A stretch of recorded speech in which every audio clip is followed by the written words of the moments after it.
apologize for the humidity. You didn't cause it, did you? Huh? It's not your fault.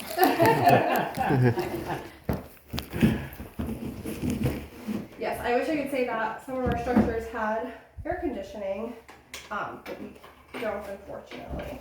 But it's still better than when it's the sun beating down on us. Right.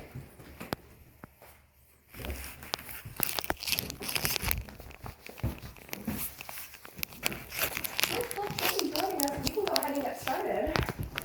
Welcome to Redcliffe. My name's Lauren. I'm taking you guys on the tour today. Has anyone been here before? Not in the house, I think it's grand. Okay, great. Well, is this your first time? No, I grew up here. Yeah, Oh, so okay. it's her first time My here. first time, he was here as a kid. Oh, okay. Beach Island? Yeah, we grew up in North Augusta. Oh, okay, great. So have you been to Redcliffe itself before?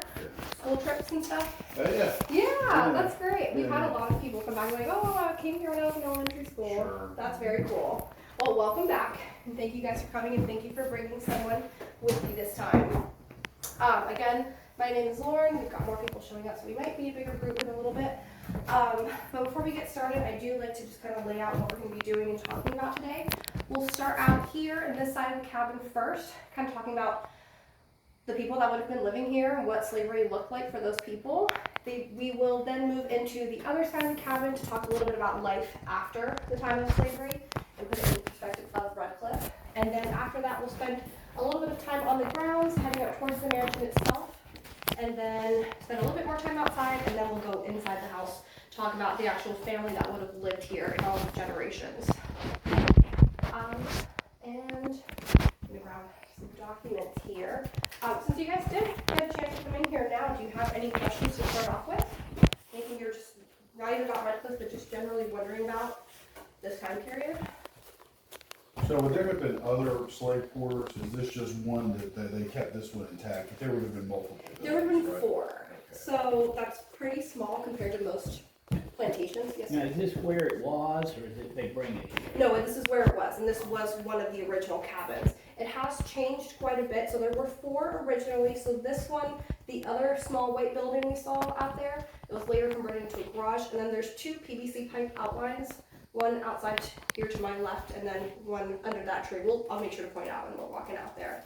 So in most plantations, larger plantations, you're gonna see 20, 30, 35 cabins, so that's quite small. That's because Redcliffe itself is quite small, it's about 400 acres at its height. Today it's about 368.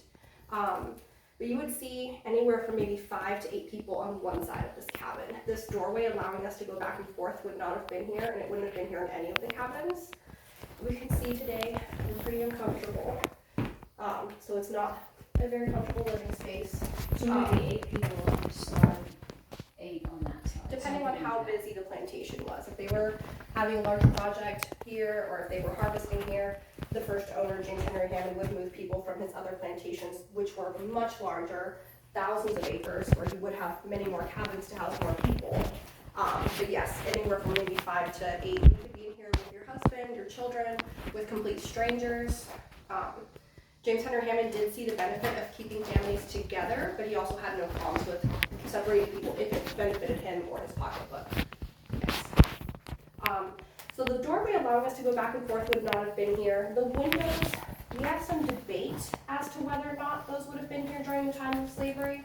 I personally don't think so, and that's because he goes into detail in this document, which we'll go over soon. It's the plantation manual, it's a rule book. And he mentions that after horn blow at night, the enslaved people are to come inside of this cabin, and the door is to be locked. And he goes into detail about everything, and we'll see as we go through the tour, he's very meticulous. And so I feel like if he would say lock the door, he would also say lock the window. So he doesn't say that though, so that's what makes me think that these windows may not have been here. And there have been changes that have occurred during the time of tenant farming and when the last owner was here. So the last owner comes in and does some renovations. He doesn't mention putting windows in, but we see the windows. So those may have been put in by sharecroppers. Yes, so those are some of the structural changes and differences that we've seen. The building did used to have a chicken coop attached to it. So that probably didn't smell very nice. That was during the time of tenant farming.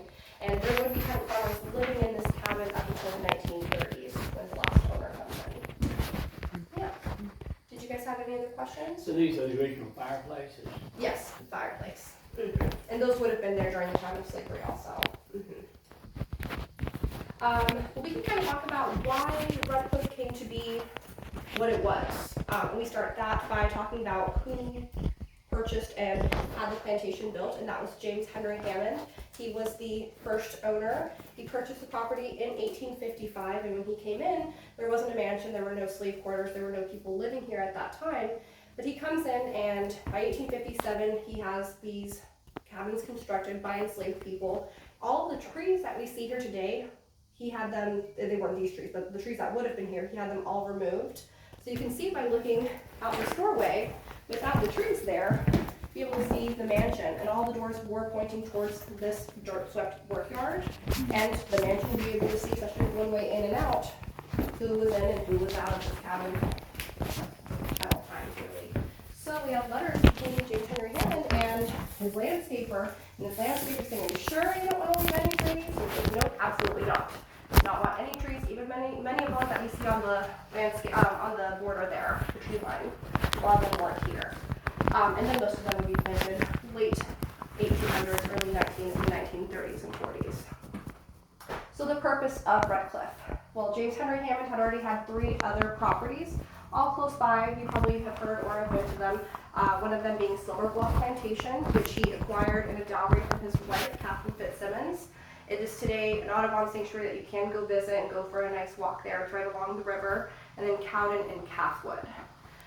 So those were actually properties where James Henry Hammond was making a lot of money. He was growing cotton, corn, some tobacco, but by 1855, when he gets here, he's hearing that people, other men of his class, colleagues of his, they're actually trying their hand at winemaking.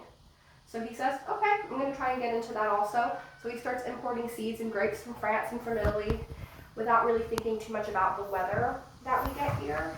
It's pretty humid today. It also gets very warm. We do get a bit of a chill in the winter months, and we do get a decent bit of rain. I think elevation plays into it to a certain degree. So I like to tell people that venture was not exactly fruitful, pun intended. But we would see some cotton and corn after 1865, although James Henry Hammond at that point is passed. So he's not really building Redcliffe to be a place where he's going to make a ton of money, and he's planning to do so. He's kind of making it a place to have his retirement years, because he's about 56 years old, showboat a little bit, look at this great big white mansion, and look how I can afford to have these, what people would consider larger slave cabins, and I can have them so close to my home. But by the time he passes, we're right on the eve of the end of the Civil War, and life is going to change quite drastically. But before that even happens, to kind of go over what life looked like for the people doing the construction here, doing the work here, we have to go through a lot of documentation. And while we do have a lot of things left by James Henry Hammond, he leaves behind thousands of documents because he writes everything down. He writes down the work people are doing, he writes down his thoughts on the days, he writes down if people run away or if people are being punished, everything. He writes down when his stomach hurts, and he writes when his finances hurt. So this is the plantation manual. I said it's kind of like a rule book for how the plantation is to be run in the absence of the owner. It's not a unique document. Every plantation is going to have one, but this one by James Henry Hammond is unique because he is rather a unique man. He just goes into a lot more detail than other slave. Oh yes, sir. Now, would he go to his other plantations? Absolutely, yes. But he also had a political career. He would go on to be senator, congressman, governor. So that would make it, this is why he wants documents like this, and he goes into so much detail to make sure things are done to his exact parameters. And it would have been written to an overseer. An overseer would have been a lower class white male who would live on the property full time and was kind of in charge of making sure things are done the way he wants. And he not only has many rules for the enslaved people, but he also has quite a few rules even for that overseer. He goes through quite a few of them. He fires them for something, like some of the tiniest things, like leaving the plantation without permission, maybe being gone for a night even if he wasn't working, or if he's punishing someone and takes it too far, we'll go over punishments. That's not something we want to mistake as kindness, but he definitely sees these people as property, and he wants them to be treated a certain way so that he can hold on to that property for as long as possible. Has that document been published at all, or is that just an for ours, archive that you use? yes, and it's in the Library of Congress. as are all of his documents. But there are quite a few that they believe in preserved. Yes. So we can go over this book a little bit to kind of get a glimpse into what life for an enslaved person would have looked like, and we do that by looking at what the rules are that James Henry Hammond has in place. So he talks about clothing, so what people would have been wearing. So he says, James Henry Hammond, each man in the fall, he's going to be getting 2 shirts. We've got replicas here of what a man and woman would have been wearing in the later years of enslavement. So 2 shirts, a pair of woolen trousers, and a pair of shoes. A woman, on the other hand, she's going to be getting about 6 yards of cloth, half a dozen buttons, needle and thread. So with everything else that you're expected to do as an enslaved woman, you are also then expected to be making your own clothing. Hi! How you guys doing? You guys joining the tour? Yes. Okay, great. We're only 30 minutes in, so you didn't miss too much. Hi there. Hi. This looks like it's been restored. It has. The last owner came in and he actually put in these wood panelings. He added this doorway allowing us to go back and forth, and we believe it may have been sharecroppers that actually added the windows in. We don't believe those were there during the time of slavery. Yes. Hi there. So we're talking a little bit about this document here. It's a plantation manual. It's a rule book that a plantation owner, in this case James Henry Hammond, the first plantation owner here, that he would have been writing in a rule book for the enslaved people living here. You're probably better. Oh, yeah. Oh, bless you. Hi. You're definitely in the low. This one here, but that one you did not. That may be another one of our live books, or it may be a deer cedar, with the one that we're talking about. Yes, they are. The one right next to it's a black walnut, and then the one right next to that is a deer. Oh, wow. Yes, we have quite a few, and as we're going, as we're walking through the landscape, I can point out some more of the trees and talk about them, because those weren't actually there during the time of slavery. They don't look like it, but they're rather young. They weren't brought in as seedlings, but they were planted late 1800s, early 1940s. And when were the photographs taken? What So year would these that are be? being taken by the last owner. So these are 40s, 50s, 60s, Oh. most of them, yes. Yeah, So the last owner, kind of like I was telling you guys earlier, the very first owner, he was known to write everything down. Everything that he was doing, everything he was thinking, what if he had a stomachache, he was writing it down, the work people were doing, if people were being punished. But what's interesting is the last owner, his great-grandson, took pictures of everything, and he took videos of everything. So we've kind of got some nice bookends to the people that would have been living here, the very first and the very last. So going more about some of the rules in this plantation manual. So we talked about what men and women would be wearing, so that allowance that they're getting in the fall. So 2 shirts, a pair of trousers, a pair of shoes, and a woman 6 yards of cloth, half a dozen buttons, needle and thread. Then in the spring, so 6 months later, would be getting the same thing. So let's think about the labor we're doing here, along with that clothing allowance. James Henry Hammond says that work hours are from sun up to sundown. That's if you work agriculturally or domestically within the home. But if you work agriculturally, you get 1 day off. You get either Saturday or Sunday off. But if you work within the home, you're not getting that day off. So sun up to sundown.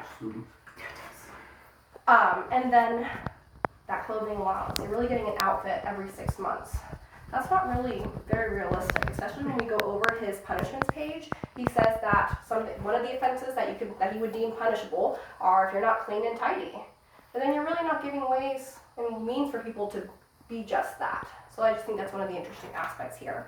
Children, on the other hand, boys typically wore a long shirt, similar to that one. In the warmer months, would get a pair of trousers. In the colder months, girls are going to be getting really scraps that their mothers can pull together for them, hand-me-downs and things like that. Do you guys have any questions so far? I know you guys showed up a little bit late, but my name is Lauren. Please feel free to interrupt me at any time or ask questions, so I'm not just standing here lecturing all of you. What's this manual written for? It would have been written to the overseer. Okay. So an overseer would be a lower class white male living on the property full time, and every plantation is going to have them. Yes, sir. What did this plantation grow? Was it cotton? So it wasn't initially, like we were talking about those vineyards, which didn't work out, Right. and then it was small scale cotton and corn. But just for a brief period, and then for the time that sharecroppers were here. But it's such a small plantation. At its height was 400 acres, so not very much. And then just cotton and corn after that, really. The family would have their own small garden here, but it wouldn't have been a massive money maker like his first 3 plantations. So what were they using to support themselves to keep all this running? Did it pay for itself at least? The family, Well, so like Hammond, Mhm. if this was just sort of a small scale operation, was it enough to pay for itself? he had his 3 other properties. Okay. Yes, and other business ventures. So he was I selling see. the cotton and corn. He did have some smaller properties throughout the state, but he wouldn't be owning them for as long that he's owning Silver Bluff, Cowden, and Cathwood, where he has thousands of acres. Silver Bluff itself is 7,500 acres. And there'd be a much larger enslaved community residing at that property. When he first purchases that property, when he first receives that property from his wife's dowry, he also gets the community of enslaved people living there. It's 147 enslaved people. And that's what he's really building his wealth on. It's these human lives. And we know that because he leaves documents like this behind. It's a stocking crop book. So it's essentially an inventory list that he's writing. So he has everything that he owns, so land, people, of course, we do have people down by name, and he's attaching a value to everything, what he believes they're worth at market.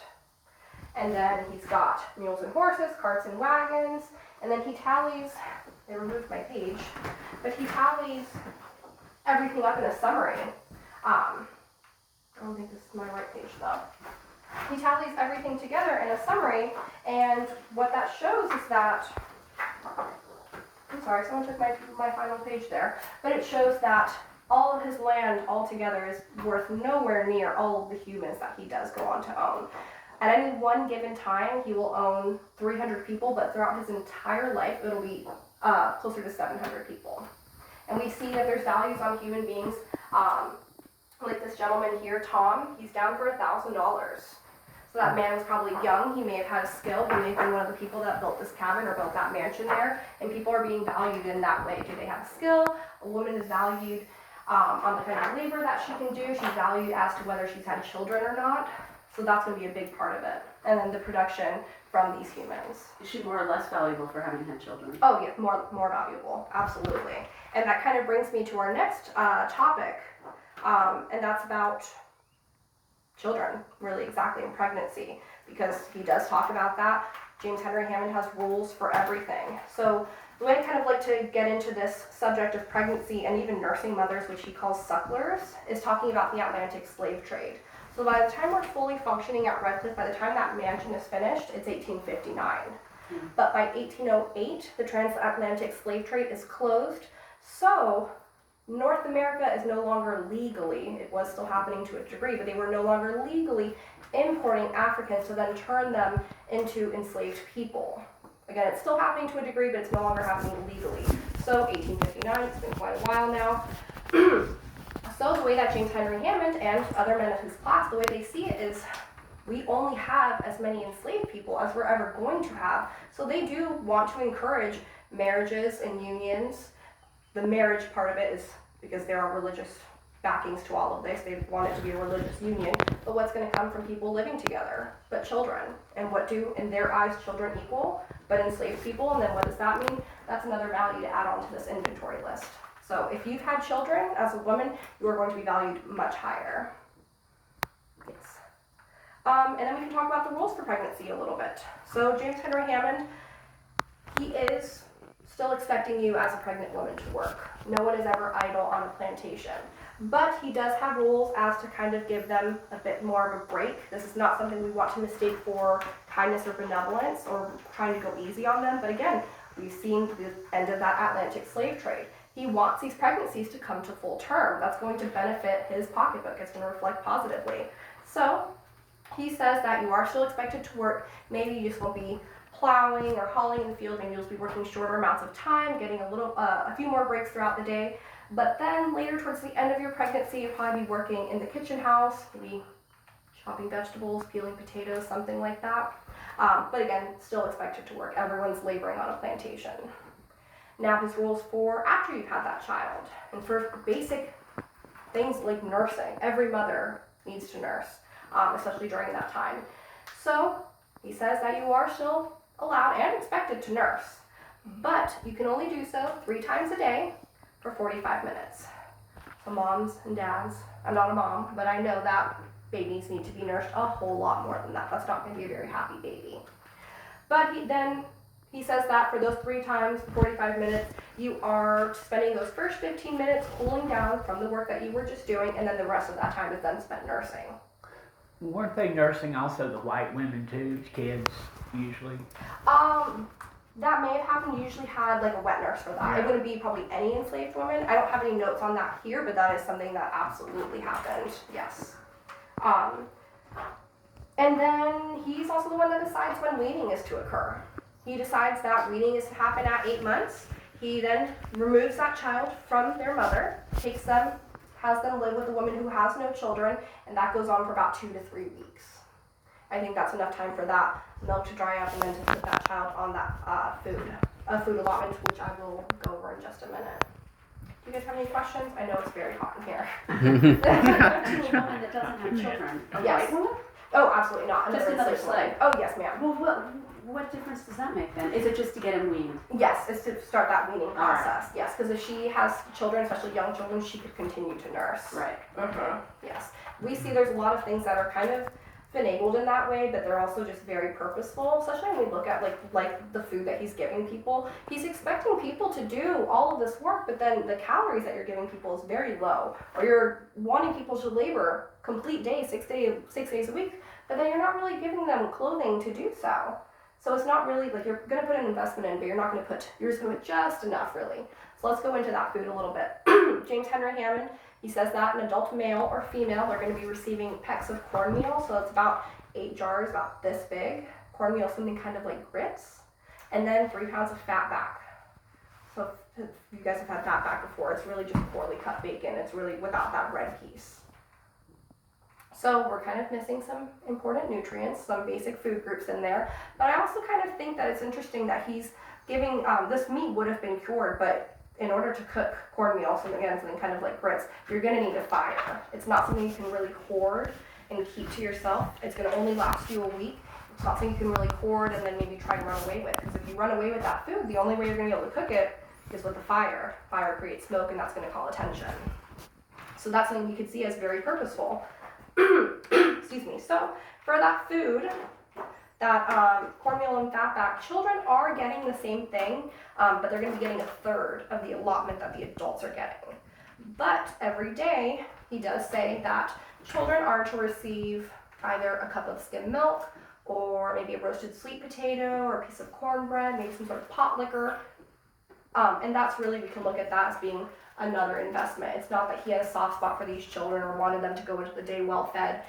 He sees it as an investment in his future there. It's going to go down in that stock and crop book, and he wants it to reflect positively. What's a pot liquor? It's like a vegetable stew. Oh. Usually not very filling. It's more of like a broth. All right. So the last page I will go over in this is our punishments page. It is difficult to go over, but I think it's important to go over because it is just a reality of what life on a plantation would have looked like. It is something that people unfortunately did experience. And I think it's important to just go straight from James Henry Hammond's own word. He does have everything in this book in his own writing. Thankfully, he does have clear handwriting. That's something good that he has left behind for us. He was a school teacher before he married into the plantation class. He was not born into it. We'll go into that once we're in the house. But I'm just going to read straight what he has here. He says, the following is the order in which offenses must be estimated and punished. Number 1, running away. Number 2, getting drunk or having spirits. Number 3, stealing hogs. Number 4, stealing. Number 5, leaving plantation without permission. Number 6, absence from house after horn blow at night. Number 7, unclean house or person. So again, he's not really giving you ways and means of keeping clean and keeping tidy, but he's still expecting it to be done one way or the other. Number 8, neglect of tools. Number 9, neglect of work. The highest punishment must not exceed 100 lashes in one day, to that extent only in extreme cases. The whiplash must be 1 inch in width, or a strap with 1 thickness of leather 1.5 inches in width, and never extremely administered. In general, 15 to 20 lashes will be sufficient flogging. The hands in every case must be secured by a cord. punishment must always be given calmly and deliberately, and never when angry or excited. So he uses some pretty interesting language at the end. But Yes, now sir. he's writing this for the overseer Yes, sir. too, because it's almost like there's a disconnect there. But you say this person's worth $1,000, and you're going to start beating them like that. That doesn't make a lot of sense. It doesn't, yes. And that's what's kind of interesting is that I think that's the purpose we see behind that language in the end there. We say, because he's not going to be here Right. for most of That's those right. That's punishments. what He I'm has thinking, 3 other yeah. properties that are actually producing a profit, and he has a political career. So he's going to be in Columbia, and he's going to be up in DC. So he's telling someone else with that language, make sure that it's not too harsh. He's also saying tie their hands, I think partly so that they can't fight back, but also then they're maybe not covering themselves and could possibly hurt themselves more. Again, not in any sort of kind way. And never to do it when you're overly angry or excited. So I think he's telling this overseer, make sure this person is learning a lesson, but also don't damage my property to the point where they can't continue to get up and work the next day. Yeah. Yes. Yeah, that's kind of weird. It's a finesse to me because these people are very valuable. I mean,